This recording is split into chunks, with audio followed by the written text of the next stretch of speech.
For those of you who are joining who went to the Management in Practice conference last week, you may recall that we were going to give this presentation and it ended up with a really interesting and useful discussion. So we didn't actually show our slides. And that was, I was with Robert McCartney then. Robert can't make it today, but I'm delighted that Ross Clark, who is a partner with me in our primary healthcare corporate team based in Harrogate, has stepped into Robert's shoes, as it were, today. So we're going to give the presentation that you would have heard had we not had the discussion at Management in Practice. But I hope that some other people are here as well. Please do pop your questions in the chat and we'll try and pick them up as we go through. Although I suspect this will again be a conversation between Ross and I as we look at what is happening with the formation of neighbourhoods and practice and PCN mergers. For those of you who don't know Hempsons, we are a firm of solicitors covering the country. We have offices in Southampton, London, Manchester, Harrogate and Newcastle. So we really see what is going on in different areas. And obviously our clients come from all over the country. In our corporate team, there are 6 of us, 6 lawyers, and we're probably the largest primary healthcare corporate team in the country. So our next slide, and you'll just see our contact details. So today, what we're going to cover is the, as I said, practice and PCN mergers and the forming of neighbourhoods. So in the context of the 10-year plan, so although the 10-year plan came out some time ago, and we thought when we first tabled this that by now we would have some sort of real detail to give you and to discuss with you, actually where we are is not much the wiser in some respects, although the pilot projects are going forward and it's more by secondary comment that we know what people are trying out, if you like, and by the sort of general chatter that we're hearing. The 10-year plan itself was really about, again, integration of healthcare, and that's a theme that's been running for probably decades, if I'm honest, but also making healthcare local and digital.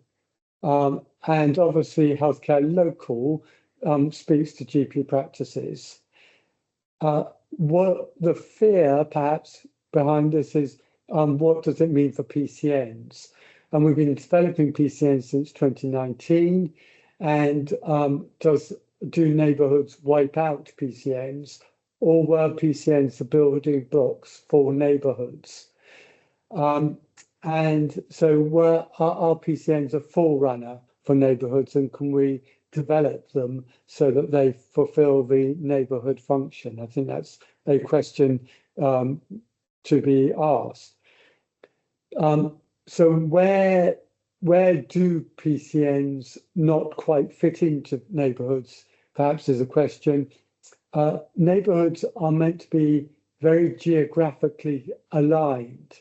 So they are within the boroughs of, or within local authority boroughs, or within unitary authorities and so on. But again, they are looking at a similar scale with 5,000 or, 50,000 or so patients. So the upper end, if you like, of neighbourhoods, of the PCNs. So the PCNs were sort of, we're saying 30 to 50,000. Neighbourhoods are really saying 50,000. And I know some are talking about 100,000. So I'm talking about the single neighbourhood providers here. And also we're talking about neighbourhoods having contracts and running contracts. So PCNs are not legal entities. PCNs are made up of the practices. And while practices might be a legal entity if they're not a partnership, if they've incorporated, most aren't, but PCNs certainly aren't. Although some PCNs set up a corporate body, they are very much the servant of the PCN. So it's a separate corporate body, but the PCN contract itself is the GMS contract. So I think it'd probably be worth mentioning as well, one important point about the contract is the DES funding, Justin, as well, and where we think that's going to go. So from everything we hear, the DES funding is going to go into the single neighbourhood provider contract, the SMP contract. And that's significant because that will leave practices with core contract income only, and many are unlikely to find that sustainable. So in that context, it's the single neighbourhood provider contract is going to be key for PCNs. As Justin said, it kind of replicates, it's the same sort of size. It's meant to be for a PCN, but you've got to watch others don't go for it, as well. For example, a community trust, because that will be where we think the DES funding is going to go. So it's an important background to all of this, that you understand that we're not 100% because the contracts haven't been issued, but we're from everything we're hearing from people quite high up in the system that's what's going to happen. Justin, sorry about that. Yeah. So it's an interesting point that the way that the funding is at the moment, obviously it's through the GMS contract. If all the PCN funding, the R's funding that you get and the DES funding, if that was all sort of parcelled up and taken away, then you in your practices are possibly losing 40% of your funding. So it's going to be really significant because, of course, you lose the staff as well. So those expenses go. But overall, what's your capacity to provide services and some of your profitability is going to go away with it. So unless you've got something in place to take it over, then you're looking to losing that. And I mean, don't you think, Ross? I mean, they could put these out to third-party providers, couldn't they? Yeah, because the other aspect of this, I suppose, is the provider selection regime and how ICBs are going to tender it if they follow a tender process rather than just issuing the contracts. Again, ICBs are up in the air just now with the mergers they're going through, with the people that's going to be lost from the system. So as Justin said at the outset, we really haven't got anything further with no contract pack. We kind of expected it October time, but I really am not sure we're going to see it this side of Christmas, to be honest. So everything is a bit of guesswork, but yeah, I think whether they actually go through procurement, the two main ones that would be of interest would be the only capable provider and the most suitable provider regime. Now, the only capable provider I don't think will apply, because in theory, a neighbouring PCN could apply for a single neighbourhood provider, or a community trust, or any other third party provider technically could go for it, but they may use the most suitable provider. But we'll come back to that if it's relevant. It's not really directly on the point, but it's just a case to be aware of how will the ICBs procure these contracts. Yeah, and also if they say that you've got to be within the geographical area, then your present PCN might actually not fulfil that, which is a crying shame, because you've spent, the last 6 years getting together and doing things together, and then you might have to say, well, one practice actually falls outside the geographical area. This contract comes out. Then you've got to realign yourselves to fulfill that contract requirement, possibly. And then that is to distinguish between the single neighbourhood providers. Just one little further point on that. At one point, they were saying that practices could apply for a single neighbourhood provider contract in place of their GMS contract. Which, if for those of you who remember fund holding, that is what they did, and then preserved the right to revert if it didn't work out for you, as it were. Well, they very quickly withdrew that. So, obviously that hadn't been well thought through. So at the moment, we're not exploring that. Now, multi-neighbourhood providers are actually quite different in that it's different services and a much larger geographical area. So that's working at place, if you like. So place is going to be at least 250,000 patient list size, could be 500,000, could be 1 million. And really, you're looking at what would a hospital trust cover. So a multi-neighbourhood provider would be over the same sort of geographical area as your NHS trust providers at secondary care level. And that they're going to have a different role, and potentially that different role could be that they are also commissioners of care. So, and we'll come on to that.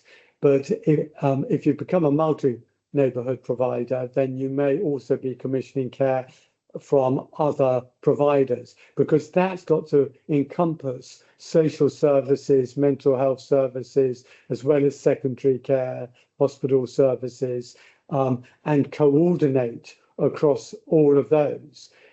Now, there is no reason why that should not be led by primary healthcare. And if you've got the confidence of your ICB and you're able to work with them and manage those sort of budgets, then there isn't a reason why the multi-neighbourhood provider should not be led by you as the primary healthcare provider.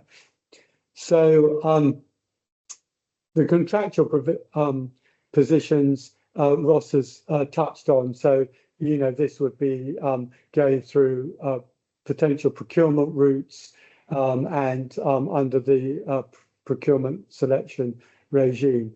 So really the question that is you need to think is, what is your vision for your practice and PCN in the future? And if we just move to the next slide, you need to analyse now what your practice is, what it's capable of, what it's, you know, your premises. Could you develop into a hub? Could you where your PCN stands? Who's in your PCN? There's even talk of virtual wards. Could you provide that sort of a service? You know, what are the options? Looking at the 10-year plan, where can you fit in, and where could you lead? Because of course, if you're not leading, if you're not shaping the agenda and the way that the development in your area, and by your area I mean at place level, then you're going to be done unto. So you will sit there and you will wait until somebody says, well, this is where we think you fit in. And it might not be a place where you'd like to fit in at all. You may not like what you're being offered, particularly the sort of funding that's being offered to you. So if you want to keep the initiative, then you're going to have to work out, A, what you can offer, and B, with whom you can work with, and C, if you're offering things, do you need to be contracting with others, collaborating with others, or actually merging with others to form a bigger entity with a greater voice? And that's an important point. When you're setting strategy, don't just focus at PCN level, look upward, look at the whole system, because the next level up is the multi-neighbourhood contract, and ideally there's a GP federation that you're part of that could bid for that. You know, a collaborative of 2 or 3 PCNs could bid for it, but don't just think about the single neighbourhood contract. Look at the multi one as well, because again, you don't want that to fall into the hands of a community trust or a foundation trust. I was looking at the chat. I can't describe. There's a wonderful emoji somebody's put on with a drooping down, sad face with a tear. It's frustration and fear and everything wrapped into one emoji. It's very, very good. And we do share that concern, that fear, that we just don't know where it's going. We haven't got the contract pack, and we don't know what happening with ICBs yet. The sort of funding to make people redundant wasn't there, so that's on hold. It is a very difficult environment just now for everyone. Yeah, absolutely. And but I don't. I mean, I don't. If you read the 10-year plan, it certainly is. There's a lot of talk about local delivery. There's a lot of talk about the importance of GP practices. Obviously, the Fuller report is still being talked about. So don't.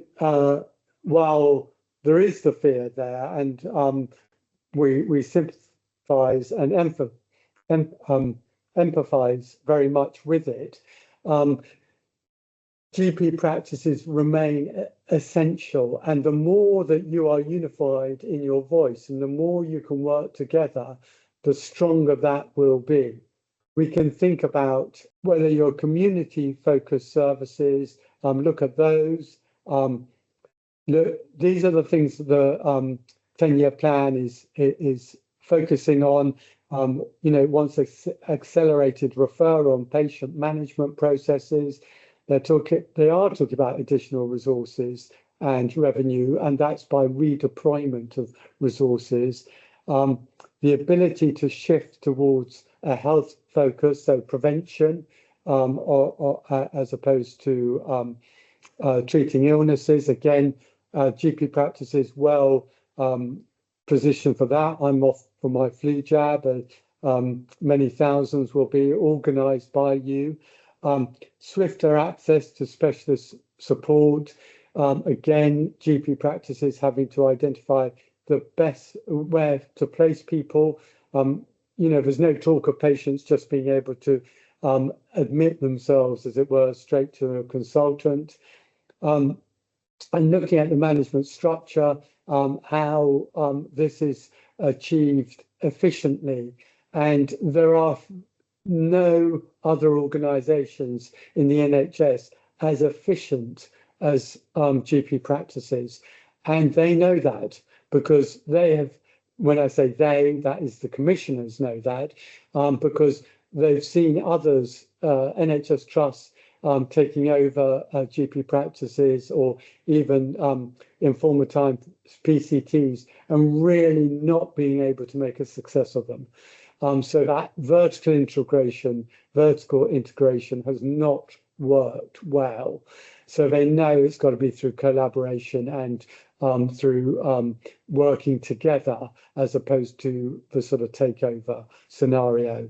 So what's counting against the GP practices? I mean, the lack of single voice. I mean, sadly, that comes out again and again, sometimes unfairly, but if we look at ICSs and the voice that was given to primary care in that, it hasn't really worked. ICBs have ruled the day, if you like.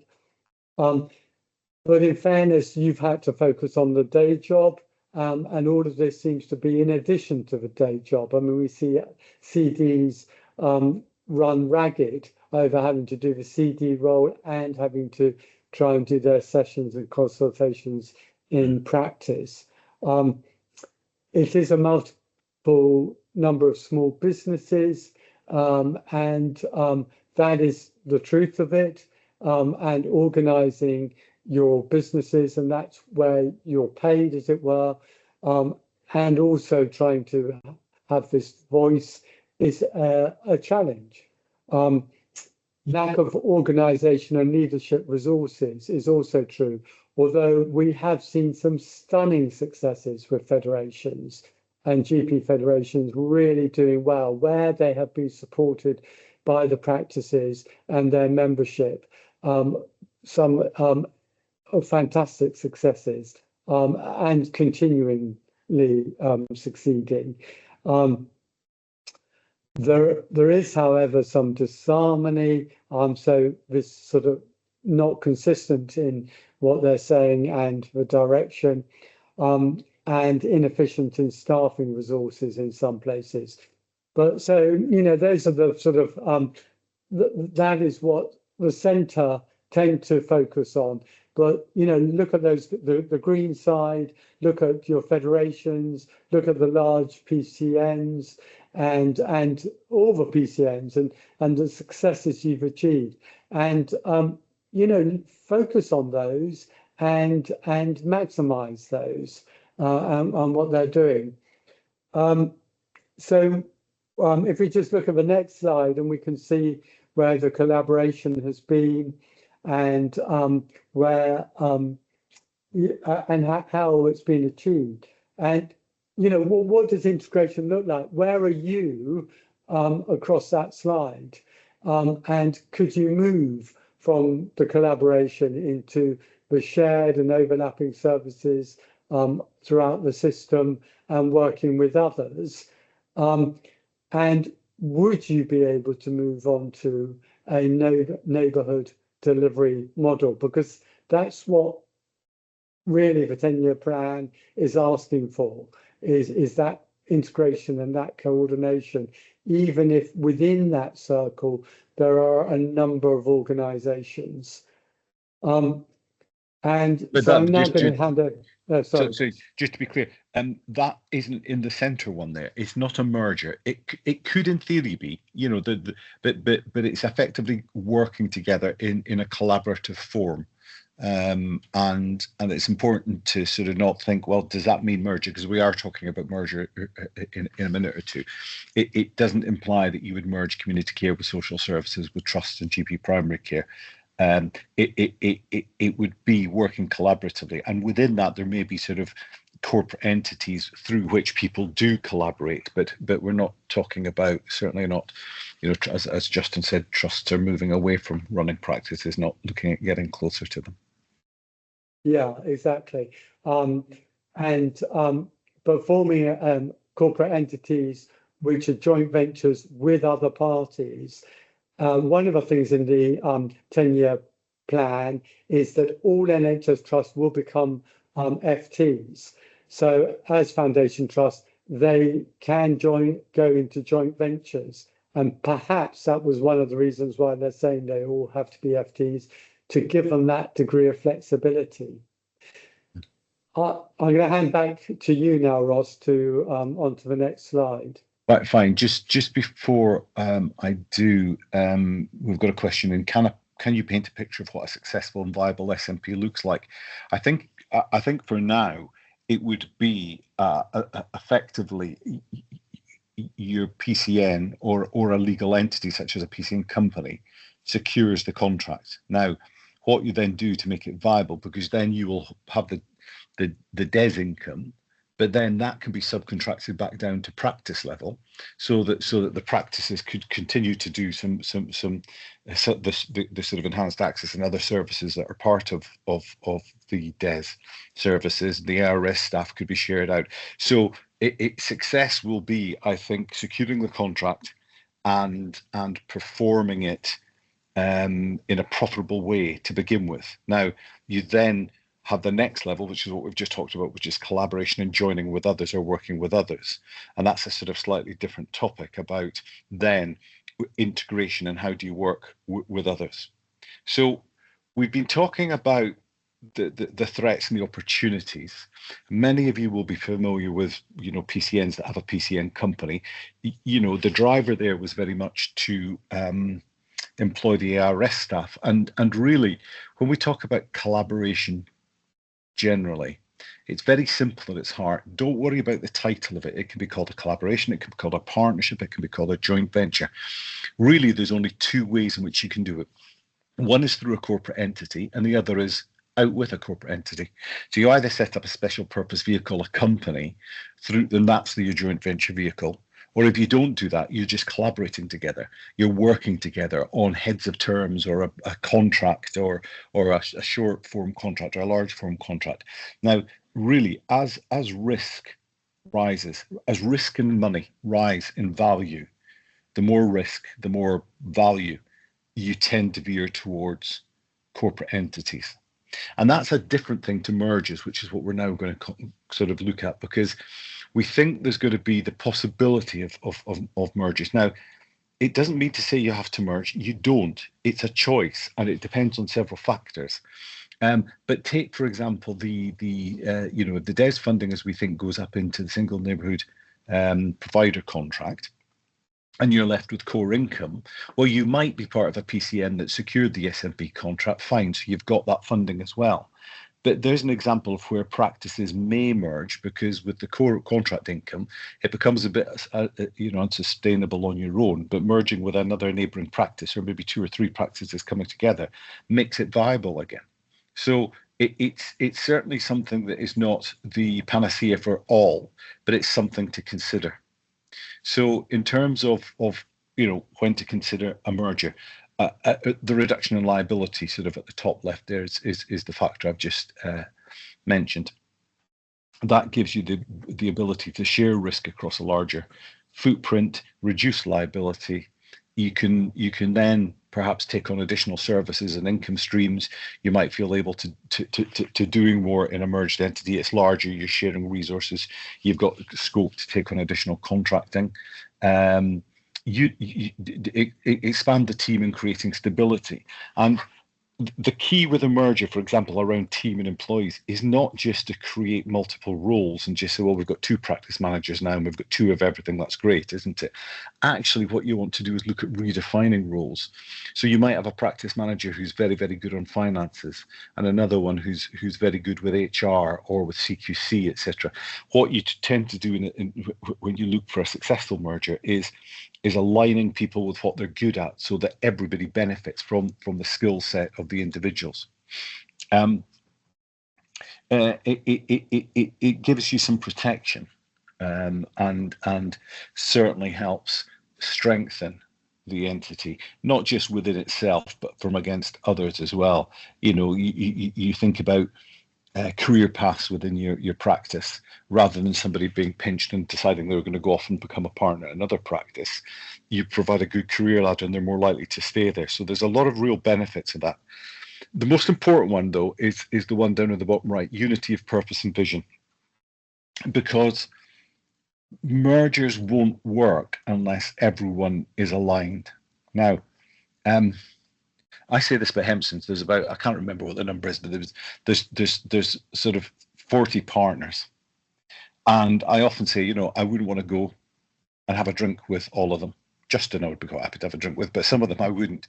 But it doesn't matter, because I know they're good at their job and I trust them to do it. And I trust them. And that's the key bit.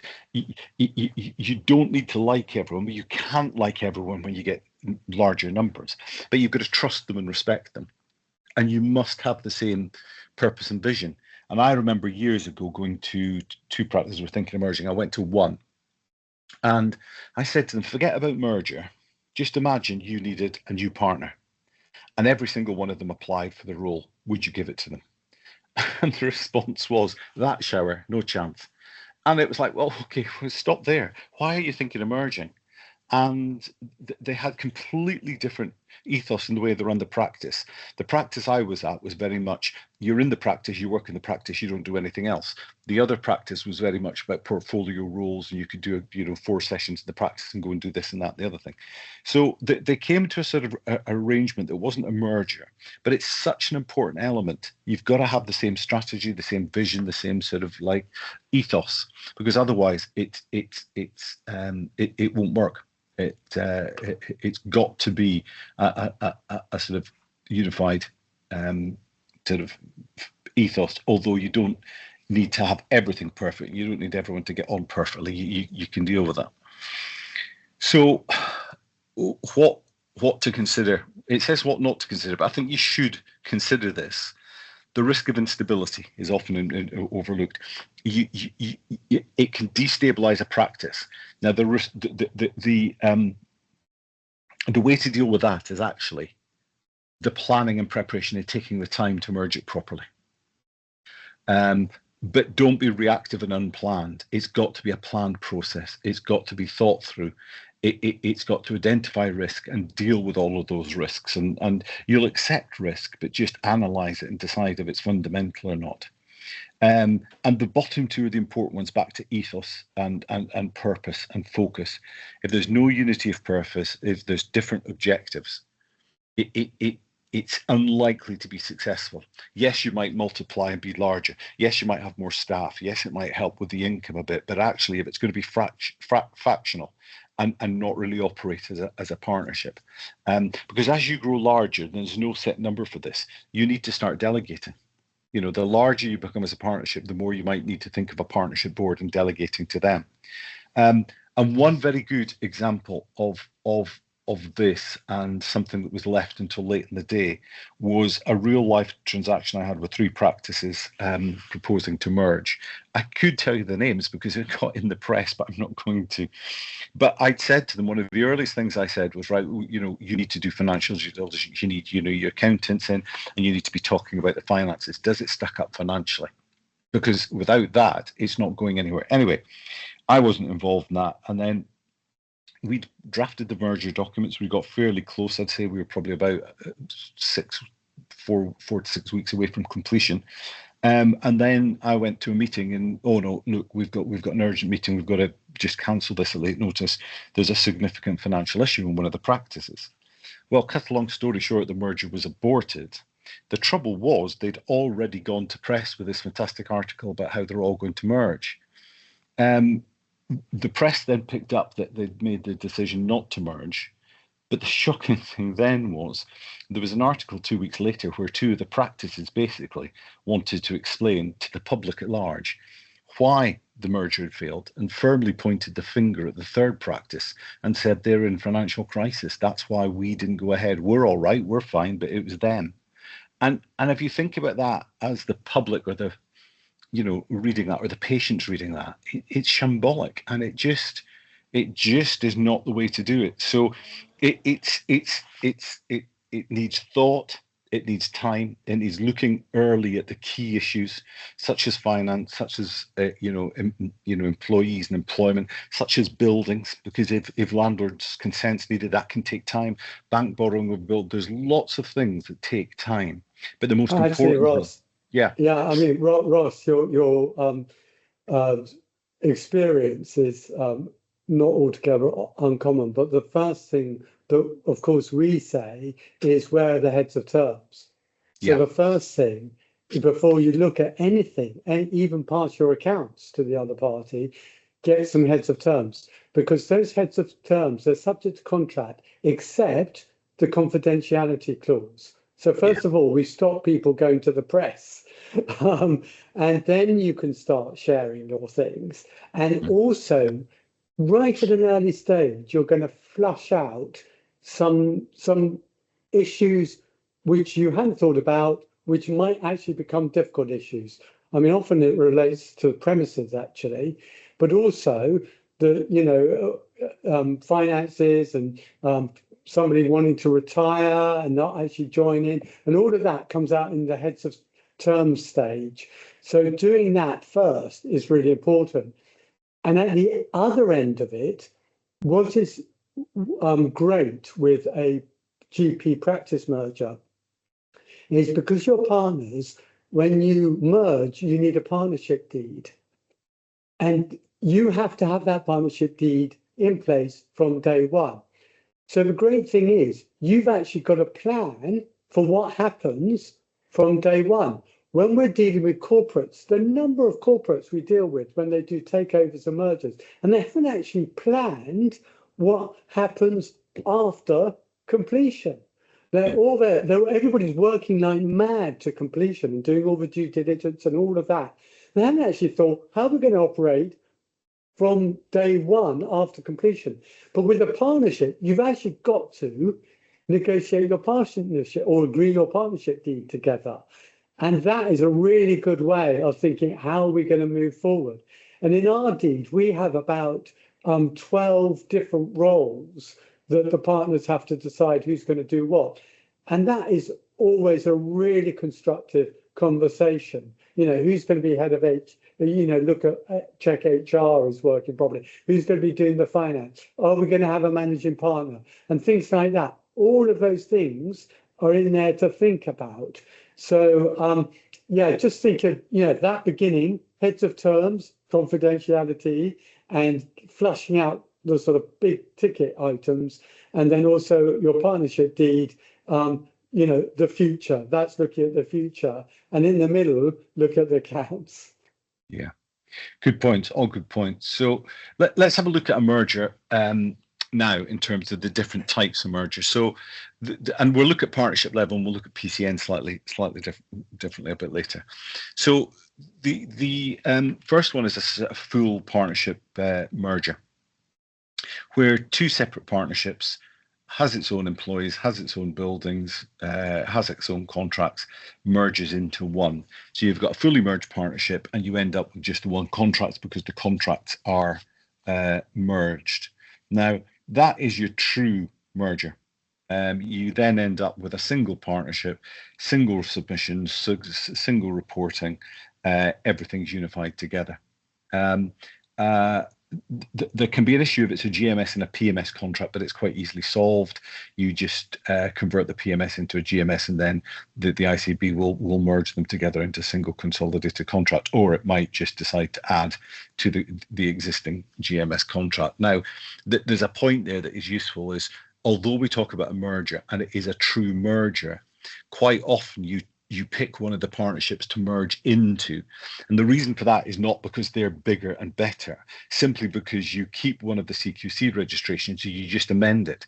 If technically you create a completely new entity, then a new CQC registration is required, that you don't want to do. Now, whenever you add partners onto your partnership, it technically is a new partnership, but you've got your existing CQC registration. So usually you'll pick one partnership and merge into that. That's not to say they're bigger, better, or whatever. It's just convenient from a legal point of view to do that, and it fits better with the ICB are quite happy with that. So your full merger is just complete unification. Now, the sort of partial merger, or a sort of two-stage merger, is very similar, except you don't merge the contracts, and because that's the bit that takes quite a lot of time, and the ICB have to do that. It can be time consuming. So to have a sort of quicker, faster, speedier merger, if time is of the essence, you can merge with two separate contracts then. So you have a single partnership, but it holds two contracts. Now, there's a sort of administrative burden to that, because of course you're having to administer two separate contract numbers with the returns and things. But that's perfectly capable of doing that. And usually within 6 months to a year, the contracts are merged as well. Now, we say premises, are in there as well, but premises is a sort of separate sub-issue that you can talk about in a merger, because the question becomes, okay, are the premises partnership assets, or are they held by partners but held outside of the partnership? So they're not partnership assets but held by partners. Are they held in a corporate entity, for example? And premises don't always go into the merged entity. It may be the two separate premises are kept by the respective partners of partnership 1 and 2, but leases are put in place so that the merged partnership has 2 leases, 1 for each premises. So it's a separate one, but another key area to consider if you're merging. So again, just on that slide, keeping your 2 contracts. I shouldn't really say this, but if you're not 100% certain you're all going to get on swimmingly after the merger, good point. If you have to demerge, and unfortunately that does happen occasionally, it is much easier to demerge if you've got 2 separate contracts, because of course if you demerge and you've only got 1 contract, you've then got to twist the arm of the ICB to award a second contract without going through any sort of procurement. Yeah, good point. So we then move on to the sort of super partnership model, where again with scale, 3 or 4 practices, 5, 6, whatever the scale is, you develop a super partnership. Now, it's not vastly different, but the main difference is you merge into a single partnership in the center there, but you've probably got a lot of partners in that partnership. But that's fine. You can create a sort of partnership board. The key issue, though, is, well, wait a minute, I'll lose control of my practice. But the key thing about the super partnership model is you don't, because the way you structured it, and we've done it with one particularly large super partnership, is you have a single partnership created by everyone coming together. You will need a partnership board, and you delegate, and then power is delegated to them. But here's the trick. The partnership board then delegate down to each of the partners, in inverted commas, of each of the practices, the power and authority to run their own practice. So you come within a single partnership, but it's effectively like you've divided that partnership into various subdivisions and said to 3 partners here, we want you to run that practice on our behalf. We want you 5 to run your practice on your behalf, etc. And the contract income is allocated on a similar basis. So you've effectively got your equivalent GMS contract income. If you want to employ more partners, you can. If you want to employ more staff, you can. If you want to engage lots of locum and have a lower profit margin, you can. The neighbouring practice may have work much leaner and have a higher profit sharing ratio. That's fine. So it's not a case of you merge and lose all control. In GP practices, when we've done this GP mergers at this scale, it has been very much on that basis where you retain individual control at practice level. So it's kind of the best of both worlds, really, in that kind of a model. And then the final sort of model is, of course, incorporation and using a limited liability company. Now, you could do this at partnership level because practices can incorporate their practice, and quite a few have. And you can use it as a merger vehicle, 2 separate partnerships or 3 separate partnerships. Let's merge into a corporate model. So instead of, there's a significant difference in that you're moving away from the Partnership Act. You're moving to become shareholders and directors and maybe employees within the partnership. And there's an important shift there. One is you move away from everything that is to do with the partnership in terms of duties of good faith and the trust and confidence that's expected. But you move to a similar sort of the Articles of Association and/or a shareholders agreement provides for all of that. And your shareholders agreement could end up looking very much like a bit of a partnership deed. Now, I say articles and shareholders agreement, they both do the same thing. They are sort of like a contract between the shareholders, but the Articles of Association are registered at Companies House, so anybody can go online and pick them out. So you only keep fairly straightforward governance things about the board and the role of the board and shareholders and voting rights and things like that. In the articles, you would have a shareholders agreement to cover the more private stuff about profit sharing, etc. But the most fundamental difference, because again, any merger like the previous ones, you transfer, the employees will transfer in, property could go in or kept outside, the contracts would then be novated into the company as well. So the company ends up being the contracting holder, the company ends up being the employer of the staff. But the key difference is the tax treatment. Because within a partnership, you just get your profit share and you're taxed on that. Within a company pays corporation tax on its profits between 19 and 25%, depending on the turnover of the company. But effectively, you then have the residual profit after that taxation. Now, it works, companies can work like tax planning companies if you keep that income in there and it comes out over time. That's not likely to happen here because the shareholders of the company must effectively be like practices, GPs or NHS family members. So you're not going to have trust for grandparents or anything like that in these kind of a company. And therefore, you would just distribute the funds straight out to the shareholders. So there is a tax difference. It's not massive, but there's a taxation treatment you would need to be aware of. But the main benefits, of course, is the limited liability wraparound that you get with a limited liability company. That said, it's not guaranteed because your bank might say, yeah, we're happy for you to incorporate, but we want personal guarantees from all of the shareholders that liabilities will be met. So it's not the perfect solution, but for some it is a useful solution. So those are your key models in sort of merging in at practice level, and there's broadly sort of similar sort of when you look at PCNs as well. You can merge PCNs into a sort of single larger PCN.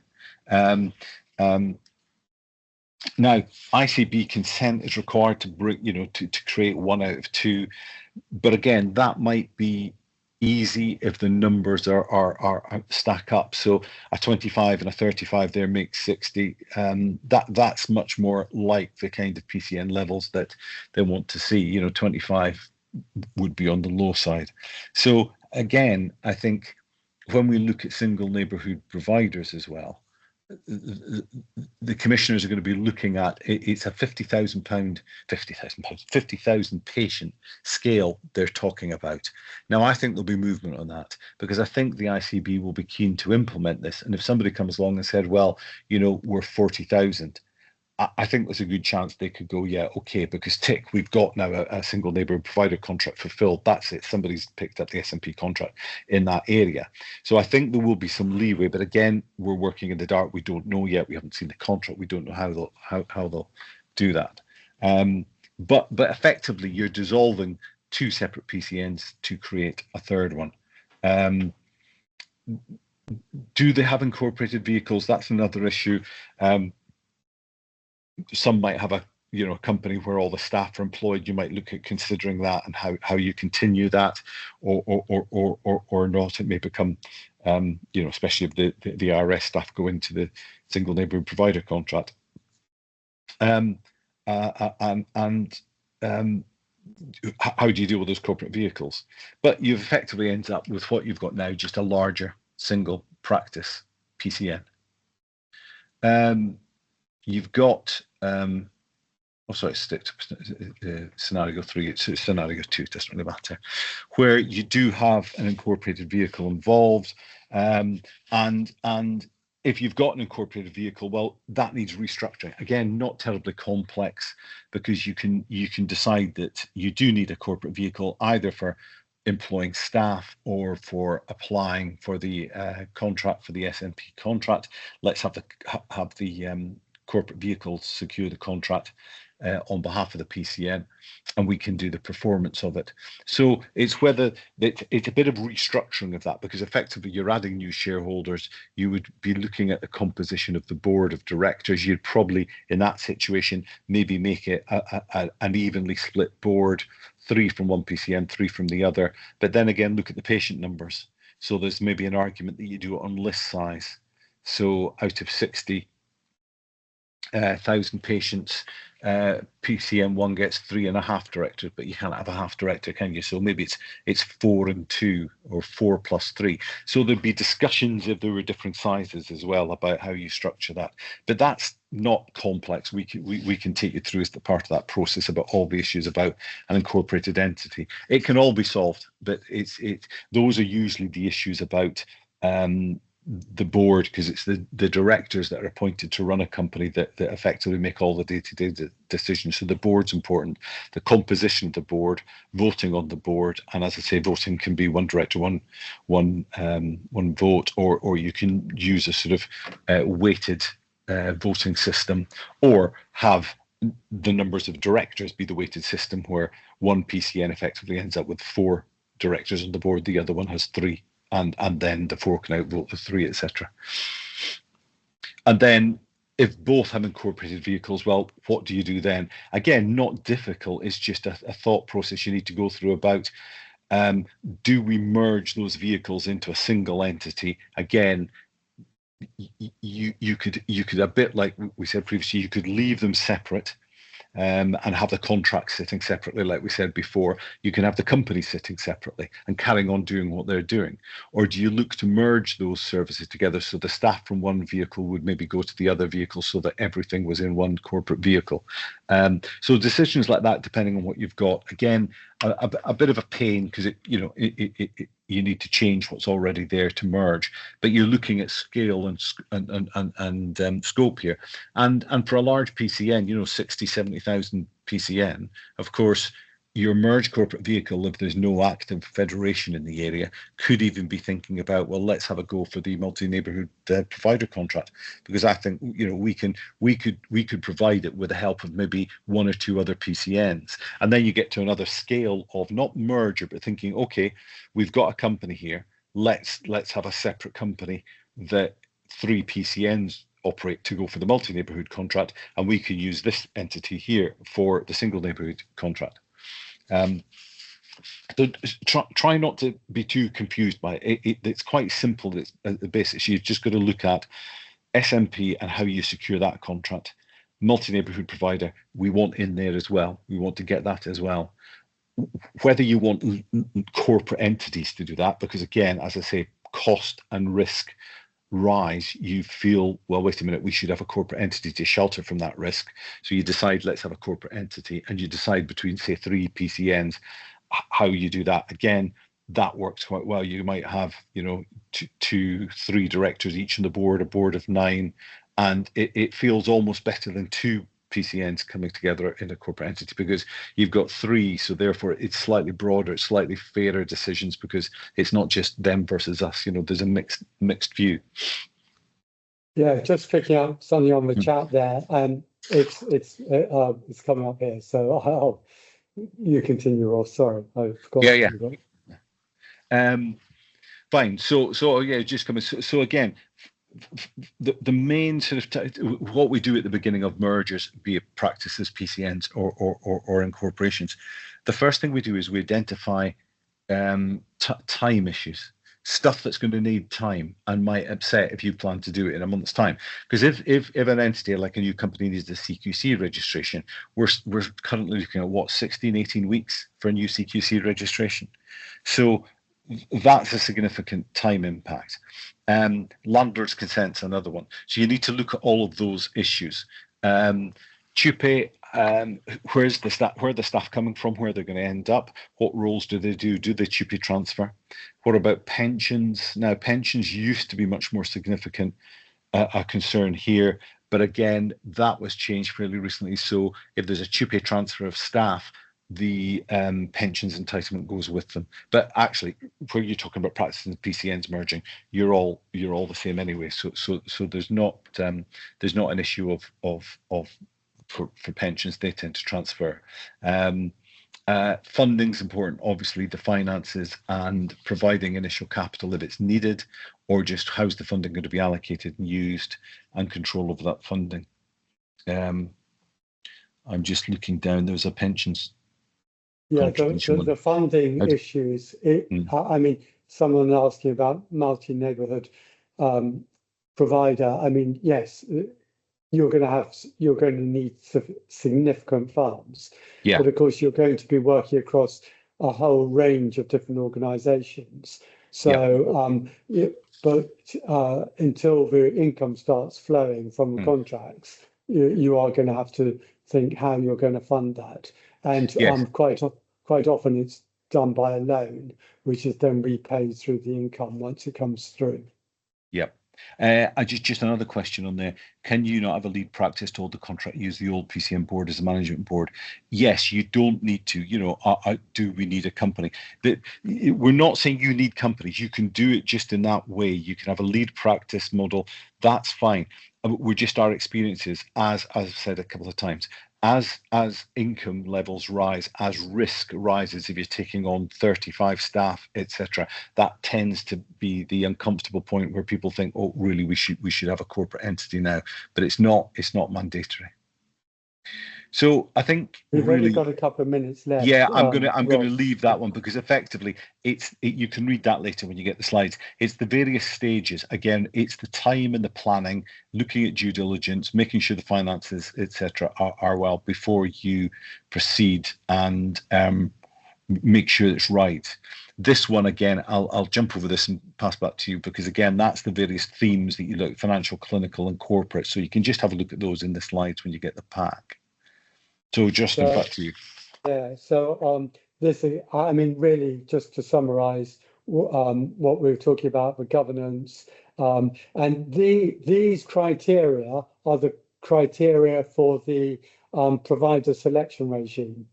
So you've got to look at, so that top line is what they expect you to have, and the bottom line, the blue line, is what they ask you to demonstrate when you're bidding for a contract. So if you're going for contracts, you need to have in mind this is what the PSR requires, and the blue line is pretty woolly.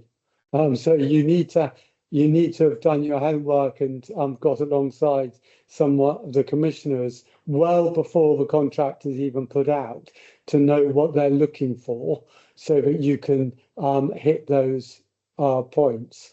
We've obviously got clients forming confederations over large populations who are in deep conversations with the ICBs about those. So if we just go on to the next slide, here's some practical considerations. Can we just move the slide on? Yeah, we've got a problem here. So here's some practical considerations to think about on a merger. Again, you can read those. We've talked about them during the presentation. But go through those. So finally, these are the challenges, keeping everyone together. We've had some fantastic leaders, great vision, knowing what they're doing, but they've left at least half those who have got to participate with them behind. And then you get this us and them culture. You've lost the plot by that stage. So however great and visionary you are, you've got to make sure everybody's with you on that. The setup costs can be substantial, as we were just talking about. Make it cash flow, that can be king. Don't run out of cash. Also allow sufficient time. And be aware that when contracts come out, the time is very tight. So if a contract comes out and you think, oh, we better incorporate a company, you're probably too late already, unless you've really got everything lined up. Your opportunities, looking at what are your opportunities, and how do you expand your influence and primary care over community services and so on, and even commissioning services. That's a very quick rattle run through, because I know we're out of time. So do give us some feedback. Please take a photograph of that QR code. We'd love to hear from you, and our contact details again are on the next slide. Thank you very much indeed. Thanks all.